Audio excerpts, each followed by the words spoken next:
નમસ્કાર મિત્રો, હું છું જીતેન્દ્ર પ્રજાપતિને આજે એક એવી નાનકડી વાતચીત કરવી છે. સૌ પહેલા તો આ એક દીકરીએ જે વાત કરી છે, દીકરીની વાત આપણે સાંભળી લઈશું. મમ્મી, કિસ્મત કોણ લખે? કિસ્મત ભગવાન લખે. ના, ભગવાન ના લખે. જો કિસ્મત ભગવાન લખતો હોય ને તો 3 વર્ષની દીકરીઓના નસીબમાં ભગવાને બળાત્કાર લખતા શરમ આવવી જોઈએ. દીકરીએ જે વાત કરી કે કદાચ ભગવાનને જો કિસ્મત લખવાની હોય, કદાચ ભગવાન કિસ્મત લખતો હોય તો 2-3 વર્ષની દીકરીઓના કિસ્મતમાં બળાત્કાર ના લખે. 100% વાત સાચી છે. હા, વાત ખોટી નથી. ભગવાનને પણ દયા આવે અને ભગવાનને પણ એક વસ્તુ ઉપર ગીન ના આવે કે મેં બનાવેલા માણસને, કે મેં મોકલેલી મારી આ એક ફૂલ જેવી દીકરીને એની ઉપર એક બળાત્કાર હું લખું. એના ઉપર મારે એક નાનકડી વાતચીત કરવી છે.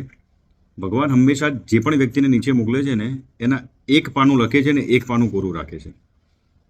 એટલે કે એક પાનાની અંદર તમારે જાતે લખવાનું હોય છે તમારું નસીબ, તમારું કર્મ.